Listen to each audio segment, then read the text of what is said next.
En mission officielle à Uvira, capitale circonstancielle de la province du Sud Kivu, le ministre délégué près le ministre de la Défense nationale, en charge des anciens combattants, Eliezer Ntambwe-Mposhi, s'est recueilli devant la tombe du premier sergent Michel Mbavou.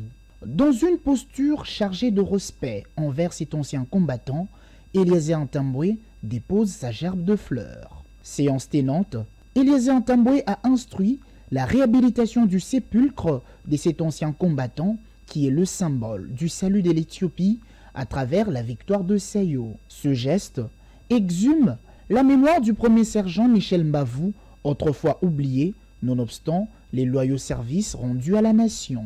Profitant de cet heureux concours de circonstances, la famille du défunt sergent Mbavou a saisi le ministre délégué en charge des anciens combattants d'un cas de spoliation d'un bien immobilier de cet ancien militaire. À cette requête, Excellence Eliezer Ntambwe a promis son implication. Fin de journée chargée pour le ministre Eliezer Ntambwe. À peine rentré à sa résidence temporaire, il reçoit en audience une délégation de la communauté Bembe venue le féliciter pour sa nomination. Les échanges ont notamment porté sur la situation de certains détenus de cette communauté. Le ministre Eliezer a promis une étude minutieuse de leur dossier. Bienvenue à ce premier numéro du Canevas du ministre délégué près le ministre de la Défense nationale en charge des anciens combattants. Cette randonnée à mi-parcours a pris en compte essentiellement les prises de contact, les initiatives lancées, les options levées pour les anciens combattants, les veuves, les orphelins militaires, les blessés de guerre et leurs dépendants. Ezali kambwa bana mboka, makasi na bango, et longo na biso banso, basengeli na lokumu. Nommé aux côtés du VPM de la Défense nationale Kabombo Guy Mwadianvita dans le gouvernement souminois 2, le ministre délégué mesure pleinement la charge qui lui est confiée pour les anciens combattants. Il n'a pas attendu son installation pour insuffler un vent nouveau au sein de ses ministères délégués à la Défense nationale en charge des anciens combattants. Son souci ultime, matérialiser la vision du chef de l'État dans ces secteurs. Kissa Lume Banda, Nalo Sambo Pena Mosala, Mbongwana ya Solo. Tout a commencé par la séance de prise en contact avec le VPM de la Défense nationale. Cette réunion préparatoire en prélude de l'installation a jeté les bases. La rentrée parlementaire des assistants parlementaires, nous sommes déjà à la veille aujourd'hui, le vendredi, parce que c'est déjà le lundi. Cette tension entre nos chefs et le bureau, la chambre basse de l'Assemblée nationale, nous ne sommes pas engagés parce que nous dépendons directement de nos chefs. Donc nous sommes là, nous avons été reçus ces jours, juste pour faire appliquer le règlement d'ordre intérieur qui nous concerne. Nous avons été rassurés par le bureau, qui est représenté par le président Vital Kamerhe, notamment la nomination qui nous a affecté beaucoup, qui était le socle de notre incompréhension entre sa gestion et nous. Il nous a confirmé que dans les heures qui viennent, donc pas jour mais plutôt les heures, ça pourra être fait. Il nous a plutôt aussi rassuré que parmi les 8 points que nous avions à présenter dans notre agenda, au moins 7 points ont été validés. Donc c'est déjà une réussite. Nous pouvons remercier sa disponibilité ainsi que son dévouement parce qu'en s'adressant à nous, on a senti cette volonté, bien que la réalité politique est autre, parce que nous sommes aussi de personnel politique. Nous allons rassurer aussi tous les assistants parlementaires qui sont inquiets, qui sont affectés par la situation que nous avons eu à traverser, qu'au moins sur le 8 points, vraiment 7 points ont été validés.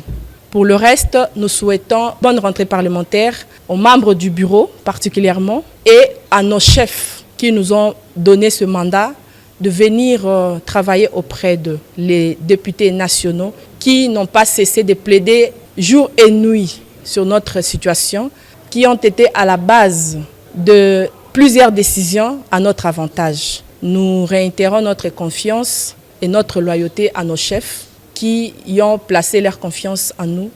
Bonne rentrée parlementaire aux honorables députés nationaux ainsi que le bureau de la Chambre basse. Aux assistants parlementaires aussi, je vous souhaite une bonne rentrée et courage.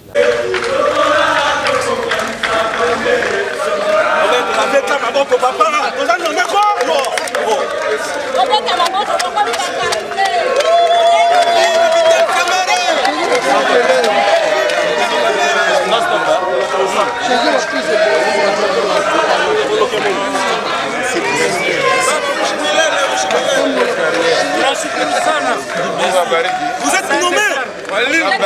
Quelqu'un vous a nommé. Pour la première fois. Pour la première fois que les assistants parlementaires soient nommés.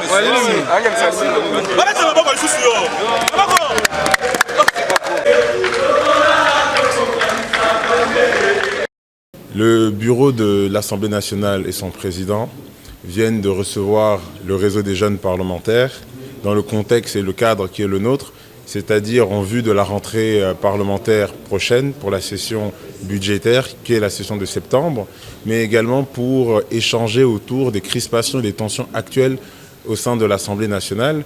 Le réseau des jeunes parlementaires salue l'initiative du bureau de recevoir les députés nationaux au vu de trouver une solution à cette crise politique.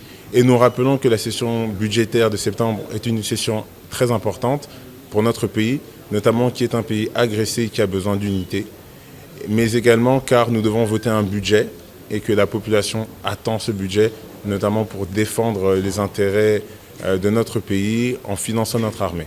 Donc nous avons eu un échange constructif avec l'honorable président et son bureau et nous souhaitons une rentrée parlementaire apaisée en vue de rencontrer les préoccupations de notre population et de sécuriser notre territoire national. Nous, les députés du Nord Kivu, du Sud Kivu et de Maniema, nous avons échangé à bateau rompu sur toutes les questions qui concernent le fonctionnement de l'Assemblée nationale, les questions qui concernent les social des députés. Nous avons examiné toutes ces questions ensemble avec le bureau de l'Assemblée nationale. Nous sommes convenus que nous devons nous mettre ensemble, particulièrement en ce qui concerne la question des social des députés. Mais l'important de savoir que les moments que nous traversons, et le président de la République l'avait souligné même, les moments que nous traversons ne jouent pas en notre faveur. Parce que Goma est occupé, Bukavu est occupé, Uvira est menacé, Lubero est à moitié occupé. Je crois que vous avez suivi que les ADF ont tué 60 personnes à Mangurujipa. Et donc, ce n'est pas à nous, les députés nationaux, de procéder à la déstabilisation des institutions. Chaque député doit réaliser ça, parce que chaque député est propre du travail qu'il fait à l'Assemblée nationale. Mais aujourd'hui, nous sommes face à l'histoire. Nous devons savoir que le pays a besoin de nous. Le pays nous regarde. Nous ne pouvons pas tout simplement mettre le social, notre social, devant pendant que le pays est en train de brûler. Nous sommes du Maniema. On a fait un débat ouvert. Le président a reconnu ce qu'il a reconnu comme faille et il a éclairé le point qu'il fallait éclairer. Nous sommes les parlementaires. Nous sommes ici pour défendre les intérêts de notre population. On ne défend pas nos intérêts personnels. Nous devons soutenir les initiatives des chefs de l'État pour que la guerre cesse. On n'a pas besoin de division pendant cette période. Nous sommes là pour soutenir le bureau et le président de la République. Mettons les lots dans notre vin pour qu'on puisse regarder en avant et surtout que le mandat est en cours.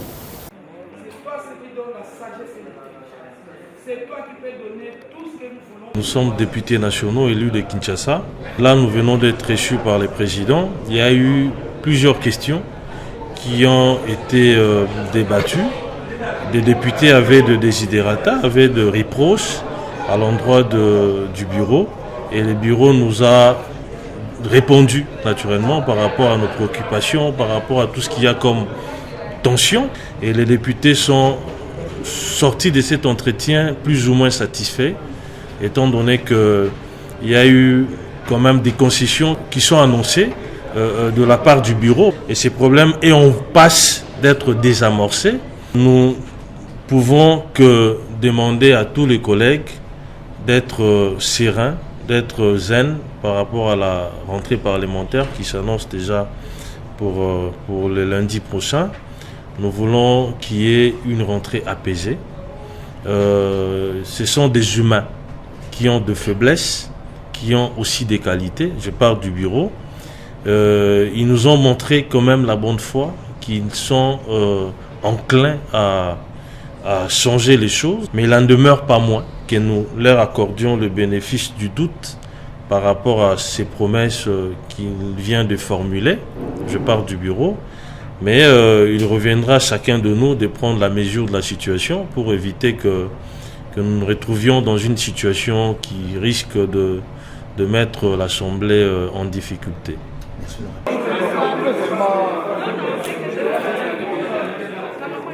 Le bureau a reçu le caucus de la Grande Orientale et recevoir les différents desiderata et plaintes des députés que nous sommes pour ce qui concerne toutes nos bases ainsi que ce qui concerne nos relations, nous en tant que députés, avec le bureau et avec le gouvernement, et tout cela à la veille de la rentrée parlementaire qui se pointe à l'horizon.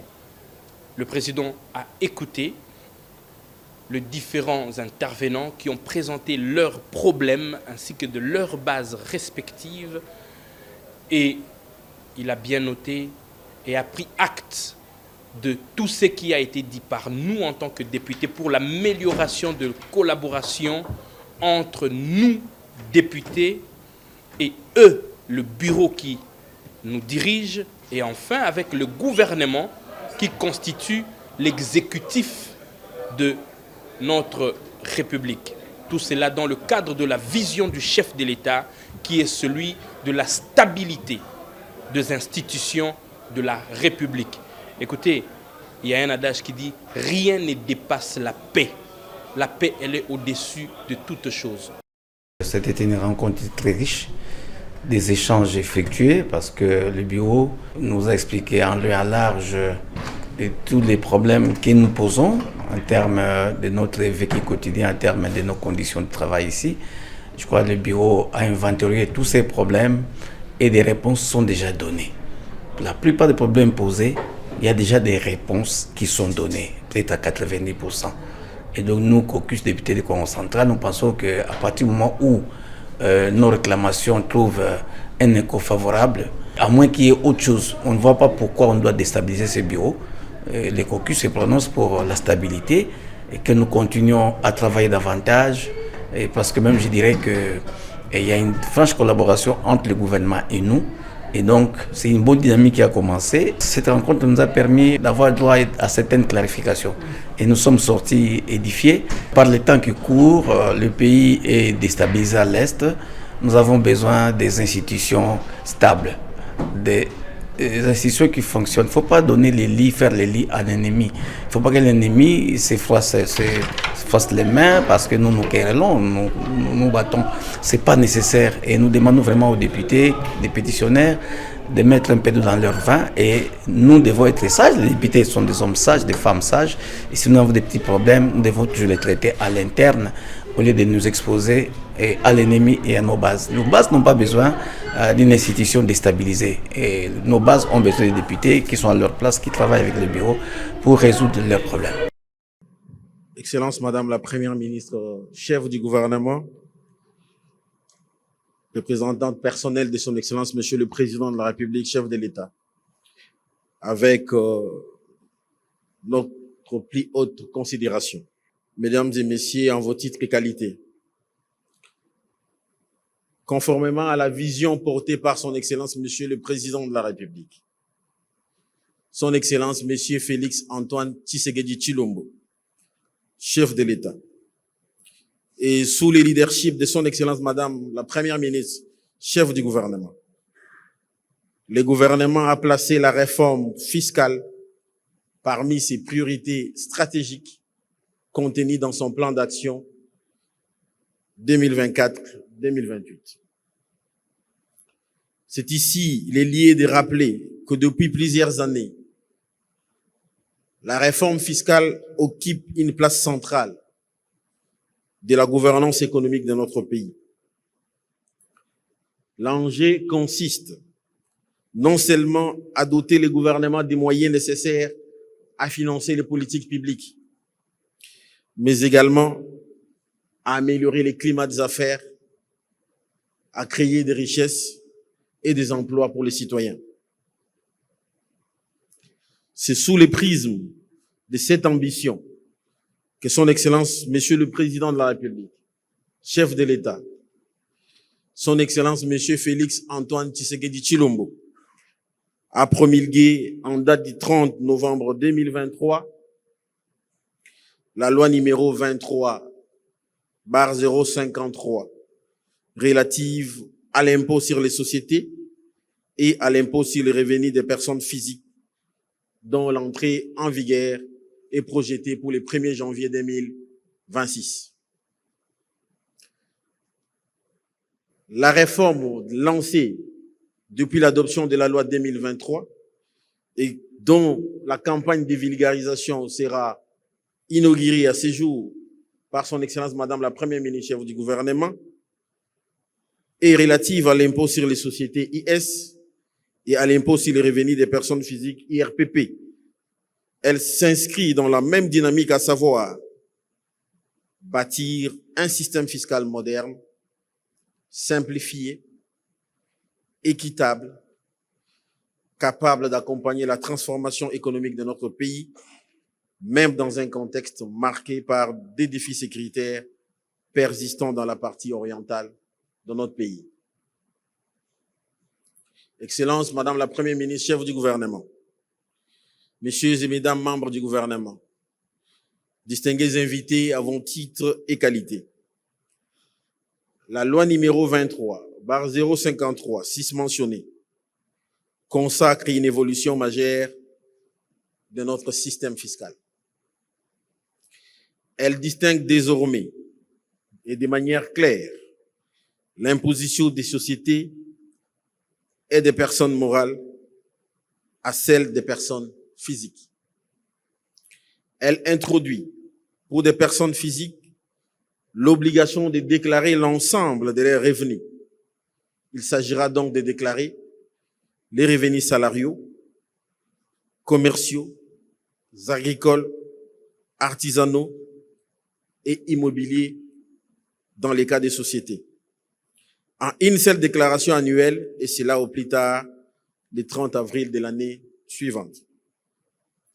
Elle met en place un barème progressif d'imposition de tous les revenus, garantissant plus d'équité et une meilleure redistribution. Elle prévoit de retenir à la source sur les revenus salariaux les dividendes et les plus-values qui viendront en déduction de l'impôt dit. Enfin, Excellence Madame la Première ministre, elle instaure un système d'acompte provisionnel pour sécuriser les recouvrements et améliorer la trésorerie de l'État. Excellence Madame la Première ministre, chef du gouvernement, avec notre plus haute considération, permettez-moi de rappeler que la réussite de cette réforme repose sur un dispositif institutionnel clairement défini, structuré autour d'un triptyque complémentaire, à savoir le pilotage politique assuré par les gouvernements à travers le ministère des Finances, qui définit la politique générale fiscale de la République, ainsi que l'orientation générale. L'orientation stratégique des réformes confiée au comité d'orientation de la réforme des finances publiques, aujourd'hui transformé en établissement public. C'est ici les liés de rappeler les responsables du COREF à assurer l'orientation stratégique leur confiée dans la mise en œuvre des réformes et laisser les cabinets politiques en dehors de ces dispositifs institutionnels. La mise en œuvre opérationnelle de cette réforme est confiée à la Direction générale des impôts, à l'instar de tous les services du ministère des Finances qui assurent l'opérationnalisation des mises en œuvre des réformes qui sont définies par les gouvernements. C'est dans ces cadres que j'ai donné des instructions claires au directeur général des impôts afin de garantir le financement des actions opérationnelles de cette réforme grâce au budget d'investissement, avec l'obligation d'obtenir à chaque fois mon quitus et me transmettre un rapport chaque trimestre pour évaluer de la pertinence des actions qui ont été mises en œuvre. Ce dispositif garantit donc la cohérence de l'action publique, la discipline dans l'exécution et l'efficacité dans la mise en œuvre de cette réforme historique portée par les gouvernements. Excellence Madame la Première ministre, chef du gouvernement, honorables et distingués invités, la réforme de l'impôt sur les sociétés et de l'impôt sur les revenus des personnes physiques ne constitue pas un acte isolé. Elle vient s'arrimer à la réforme du Code général des impôts, droits, taxes, redevances du pouvoir central en cours d'élaboration avec l'assistance technique de nos partenaires du Fonds monétaire international. Depuis mercredi 10 septembre 2025, une forte délégation gouvernementale conduite par le vice-premier ministre, ministre de l'Intérieur, Jacquemain Chabani-Louko, du ministre d'État, ministre de l'Industrie, Aimé Bougie Sangara, le ministre de la Coopération régionale, Floribert Anzourouni, ainsi que du ministre délégué, près le ministre de la Défense nationale en charge des anciens combattants Eliezer Ntambwe, est arrivé à Uvira via le Burundi pour réconforter la population meurtrie et restaurer l'autorité de l'État dans cette partie du pays.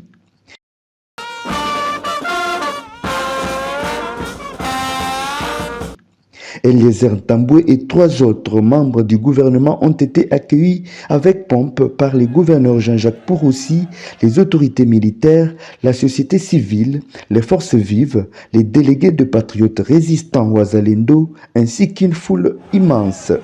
Après des journées de turbulences et de tensions dues aux journées villes mortes récemment décrétées par la société civile locale et les forces vives de la nation, il était important pour les gouvernements de s'impliquer pour baisser ces tensions, surtout en cette période où l'unité devrait caractériser la population de l'Est victime d'une agression rwandaise et ses supplétifs de l'AFC M23. Arrivé au gouvernorat du Sud Kivu, délocalisé momentanément à Uvira, le vice-premier ministre de l'Intérieur, Sécurité et Affaires coutumières Jacquemain Chabani a présidé une réunion du Conseil de sécurité provinciale restreinte à laquelle ont pris part tous ses collègues ministres, les gouverneurs des provinces ainsi que tous les services intelligents. Question d'avoir un aperçu général sur le plan sécuritaire. Au sortir de cette réunion qui a duré plus de 2 heures, le gouverneur du Sud Kivu s'est livré à la presse. Je tenais tout d'abord à remercier très sincèrement le président de la République, Félix Antoine Tshisekedi Tshilombo, qui suit de très près la situation sécuritaire dans la partie est de la République démocratique du Congo, particulièrement dans la province du Sud Kivu, notamment ici à Uvira. Je tiens à remercier sincèrement sa sollicitude et sa détermination à ce que la paix et la sécurité reviennent ici. Et aujourd'hui, effectivement, je suis parti en plaidoyer à Kinshasa. Et la haute autorité a décidé d'envoyer une équipe, une très forte équipe ici, gouvernementale, civilo-militaire, dirigée par le vice-premier ministre, ministre de l'Intérieur, Sécurité, Décentralisation et Affaires coutumières, son Excellence Jacquemain Chabani-Louko. Juste après cette réunion, ces 4 warriors du gouvernement Souminois II ont tenu une deuxième sous forme de consultations, cette fois-ci élargie à toutes les forces vives locales, notamment les représentants de toutes les communautés locales de la ville d'Uvira, les représentants des patriotes résistants Ouazalendo, question de les écouter tour à tour en vue de répondre aux grands problèmes d'insécurité dans les Sud Kivu en général et dans la ville d'Uvira en particulier, siège provisoire des institutions provinciales. Ce rapport préconise d'intensifier la vulgarisation et la sensibilisation de textes légaux et réglementaires, comble les gaps dans le système éducatif pour renforcer l'égalité de sexe et en tirer pleinement profit, corriger les désavantages socio-économiques de femmes, promouvoir l'autonomisation et la participation de femmes par l'alphabétisation et faire des statistiques sur le genre une priorité dans la collecte des données. Saisissant l'occasion, Arlette Nvondo, représentante AI de l'ONU Femmes en RDC, a fait un plaidoyer devant la Première ministre en faveur d'une loi sur les statistiques relatives au genre, avant d'annoncer qu'ONU Femmes lancera dans les prochains jours un baromètre genre des ODD et qui se veut un instrument dynamique, évolutif et complémentaire des analyses faites. Dans son adresse, la Première ministre a rappelé que le principe de l'égalité entre les sexes est inscrit dans la Constitution de la RDC, qui stipule que le pouvoir public veille à l'élimination de toute forme de discrimination à l'égard de la femme et assure la protection et la promotion de ses droits. Le cœur lourd, la Première ministre a partagé ses inquiétudes sur les violences que subissent les femmes dans la partie est du pays depuis l'occupation illégale du territoire national par les ennemis de la RDC. Permettez-moi de commencer mon propos par un rappel de principe de l'égalité entre les sexes inscrit dans la Constitution de la République démocratique du Congo, qui stipule que les pouvoirs publics veillent à l'élimination de toute forme de discrimination à l'égard de la femme et assure la protection et la promotion de ses droits. Ce principe s'étend à la reconnaissance à l'État dans la prise des mesures appropriées relevant de tous les domaines, que ce soit civil, politique, économique, social et culturel, afin d'assurer le total épanouissement et la pleine participation de la femme au développement de notre chère nation et de lutter contre toute forme de violence faite à la femme. Dans la même mesure, le droit à une représentation équitable au sein des institutions nationales, provinciales et locales met l'État congolais dans l'obligation de garantir la mise en œuvre de la parité homme-femme dans les dites institutions. Au niveau de la concrétisation de ce principe clé, fondement de la parité homme-femme, le gouvernement de la République a déjà mis en place un éventail de réformes et de mesures basées sur des textes légaux et réglementaires pour favoriser et promouvoir la participation des femmes à l'activité économique et politique. Il y a lieu de citer, cela a été dit, la révision du Code de la famille de 2016 qui a permis d'élaguer plusieurs dispositions qui discriminaient les femmes, notamment l'autorisation maritale pour la femme mariée qui a été une grande barrière à l'émancipation de la femme. Le nouveau Code de la famille a également mis fin au régime de l'émancipation des enfants par le mariage et a ramené l'âge légal de contractualisation du mariage à 18 ans pour la fille et le garçon. Je cite également la loi portant modalité d'application des droits de la femme et de la parité qui a été adoptée en 2016, dont le but essentiel est de promouvoir la participation équitable de la femme et de l'homme dans la gestion de la chose publique, la protection contre les violences faites à la femme, ainsi que la représentation équitable au sein des institutions nationales, provinciales et locales. Mesdames et messieurs, distingués invités, comme vous pouvez le constater avec moi, ces textes légaux et réglementaires ont permis au pays d'engager plusieurs réformes visant à éradiquer la discrimination à l'égard de la femme. Et des progrès fort appréciables ont été enregistrés et se poursuivent. Fort malheureusement, au regard des données nationales les plus récentes, et on l'a entendu à travers le rapport qui a été présenté, les femmes sont toujours victimes des inégalités profondes qui minent leur émancipation et les plongent dans la vulnérabilité. En effet, au moment où je vous parle, des millions de femmes sont aux prises des groupes armés, subissant majoritairement de multiples violences, dont sexuelles, suite à la crise sécuritaire et humanitaire qui sévit à l'est du pays.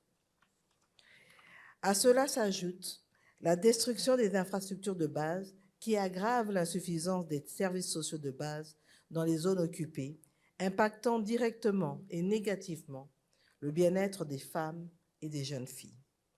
En définitive, que dire de celles qui vivent sous le joug des normes coutumières, dominées par une culture fortement patriarcale, qui les empêche de tirer le maximum de leur potentiel ou d'avoir les mêmes chances que les hommes.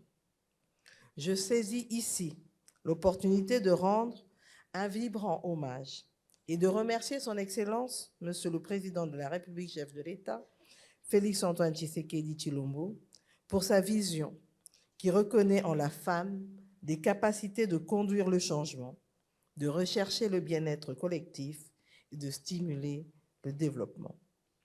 Sa position vis-à-vis de la femme et sa volonté manifeste de la promouvoir à des postes de responsabilité lui a valu le titre de champion de la masculinité positive qui lui est reconnu par ses pairs de la région.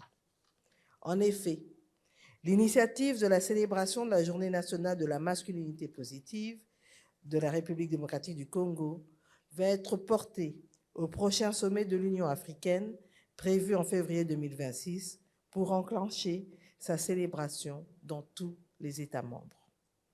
Ceci démontre à suffisance que les avancées enregistrées en matière d'agenda genre depuis l'avènement du chef de l'État à la tête du pays sont appréciables, avec aujourd'hui plus de 33% de femmes au sein du gouvernement. Des efforts sociaux sont à inscrire dans les perspectives d'avenir pour inverser les tendances des statistiques de représentation des femmes au niveau des institutions. Alors que la moyenne africaine de représentation au Parlement se situe autour de 25%, notre pays reste encore en dessous avec environ 14% actuellement. Au niveau provincial, une seule femme est gouverneure sur 26 provinces que compte la République démocratique du Congo. Et aucune femme n'est présidente d'une assemblée provinciale. Aussi, moins de 10% des députés provinciaux sont des femmes. Force est donc de constater que la voix des femmes demeure encore trop marginale dans la sphère politique. Mesdames et messieurs, distingués invités, le rapport dont il est question ce jour ressort l'ampleur des inégalités des sexes dans notre société. J'en ai effleuré quelques-unes et vous laisse la latitude de découvrir les autres à travers le rapport qui vous a été transmis. Bien plus, il démontre également de manière explicite le lien solide entre l'autonomisation des femmes, l'égalité des sexes et la croissance économique, tout en contextualisant les incidences y relevées par rapport au progrès à faire vers l'atteinte des objectifs de développement durable. Pris sur cet angle, il constitue un outil non seulement de prise de décision, mais surtout de prise de conscience de l'ensemble des citoyens de ce pays, les politiques ainsi que les représentants du peuple que sont les députés et sénateurs. Je lance donc l'appel à l'ensemble des acteurs politiques, économiques et sociaux pour qu'à l'unisson, nous transformions les recommandations dégagées dans ce rapport sur l'égalité des sexes en actions concrètes au bénéfice des générations présentes et futures et pour la mise en place des politiques publiques osées, notamment l'élaboration des budgets sensibles au genre et des programmes spécifiques. Le changement de paradigme est le passage obligé pour la définition des règles du jeu, plus utiles et plus souples à ce propos. Mesdames et messieurs, distingués invités, pour finir, je tiens à féliciter le ministère du Plan et de la Coordination de l'aide au développement pour son exercice de coordination des travaux de l'élaboration du rapport sur l'égalité des sexes à travers l'Observatoire congolais du développement durable, OCDD, en étroite collaboration avec le ministère du Genre, Famille et Enfants et avec le soutien technique et logistique de l'ONU Femmes. J'encourage fortement cette approche de travail qui fait montre d'une coopération interministérielle qui caractérise le gouvernement. J'ai la ferme conviction qu'une fois publié, ce rapport va susciter plusieurs actions, tant publiques que privées, en plus des efforts en cours de réalisation. C'est donc pour moi un immense honneur de présenter officiellement ce rapport que j'invite chacun d'entre vous à s'approprier. Pour la Première ministre, ces documents présentés par l'OCDD constituent un outil non seulement de prise de décision, mais surtout la prise de conscience de l'ensemble des citoyens de ce pays, le politique ainsi que les représentants du peuple. Dans une démarche de leadership participatif, elle lance un appel pour l'appropriation de ce rapport.